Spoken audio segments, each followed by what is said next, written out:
Welcome back to my channel Scary Tale today. About this video, Rachel had always found solace in the hustle and bustle of the city. Raised in Chicago, she was used to the constant noise, the rush of people, and the never-ending chaos that filled the streets. But in the wake of a painful breakup and the passing of her father, the city felt more suffocating than ever. It was as if the weight of her grief was too much for the city's noise to drown out. So she began to search for a place, a retreat where she could be alone, reflect, and recover. One evening, as she scrolled through a small, obscure vacation rental website, she found it, a secluded cabin, deep in the Appalachian Mountains. No neighbors, no phone signal, just nature. It was the perfect escape. The listing was old, the pictures grainy. Something about it felt right. The price was absurdly low, almost too good to be true. But Rachel didn't care. She needed peace.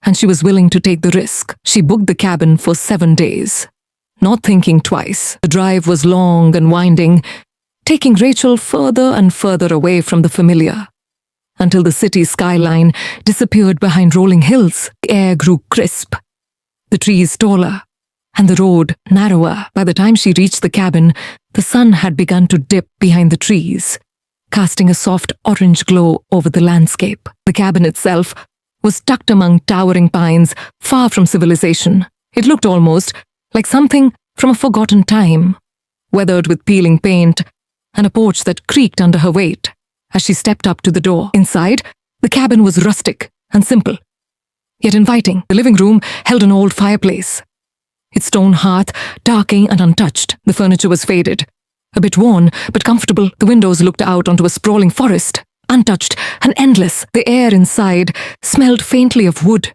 and earth. There was a small kitchen with everything she needed to prepare simple meals. The bedroom had a queen-sized bed covered with a quilt, its colors muted with age. It was the perfect place for Rachel to reset, to spend time in solitude. And yet, even as she unpacked her belongings, she couldn't shake the feeling that something wasn't quite right. It was as though the cabin was waiting for her. That first evening, Rachel sat up in front of the fire, a warm cup of tea in hand. As she settled into a chair, she let the warmth of the flames wrap around her, feeling a sense of comfort she hadn't experienced in months. Outside, the wind picked up, rustling the leaves and branches in the distance. It was quiet, eerily so, but in a way that brought peace. After a while, she put down her book, stretched, and retired to her bed, letting the crackling fire be the last sound she heard before closing her eyes. But at 3 a.m., she was jolted awake by the sound of something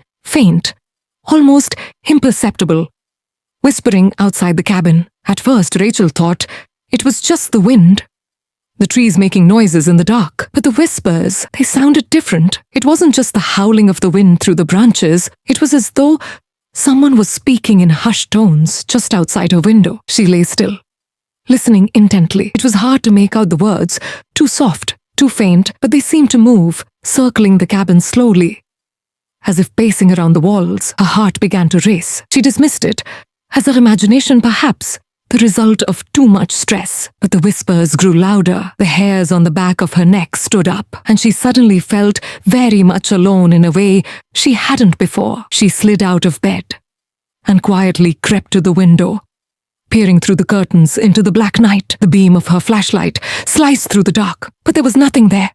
No movement, no figures lurking in the trees. Yet, the voices continued. She shook her head, feeling foolish. It had to be the wind, or perhaps an animal. She couldn't explain it, but she felt an overwhelming urge to open the door and step outside. She had to know. With shaky hands, she unlocked the door and stepped into the cool air. Forest around her was deathly still, the moonlight casting eerie shadows over the ground. She called out into the darkness, half expecting an answer, but there was nothing, just the wind rustling the leaves. She shook her head and retreated back into the cabin, locking the door behind her. The whispers didn't stop. The next day, Rachel tried to shake off the eerie feeling that lingered over her. The forest, although stunning, seemed a little too quiet. The absence of birdsong made everything feel off. She spent the day hiking, hoping to push her unease to the back of her mind. The woods were dense, the trees stretching up high, their branches intertwining to form an almost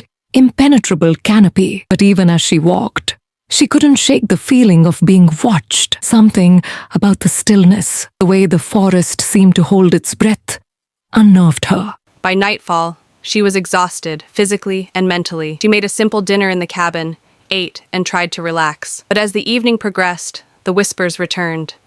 This time, they were more distinct, more insistent. They seemed to come from all around her, growing louder and louder.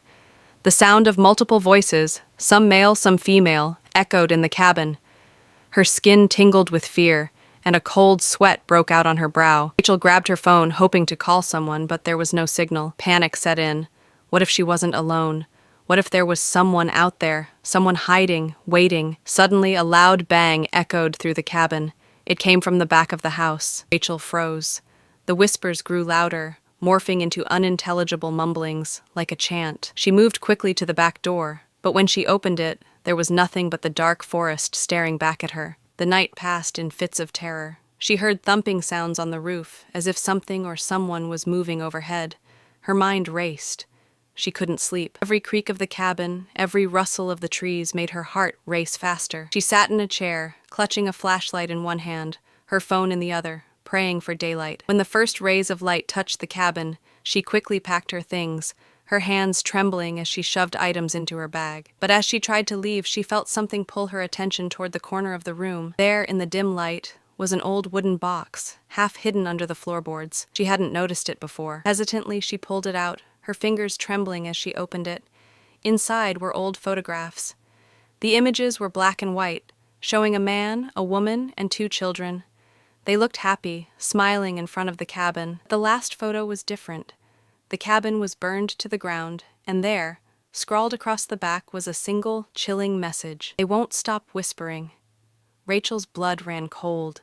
She slammed the box shut and ran outside, not even bothering to lock the door behind her. She got into her car and sped away, her heart racing, not daring to look back at the cabin. Later, when she reached a gas station on the outskirts of the nearest town, she asked the attendant about the cabin. The clerk went pale. "Cabin 12?" he said, his voice shaking. "That place was abandoned years ago. The family who lived there, they died in a fire. No one has stayed there since." Rachel didn't speak. She paid for her gas and drove away, her mind reeling. She'd never returned to that place, and she never spoke of it again. But sometimes, late at night, when the world is quiet, she still hears the whispers, and she wonders if they ever really left. If you enjoyed this story, make sure to like, subscribe, and hit the notification bell so you don't miss any of our future tales of horror. And remember, the darkness has many voices, waiting to whisper your name. You never know what might be lurking just beyond your door, or inside your mind. Until next time, stay safe and always trust your instincts, because some whispers are best left unheard.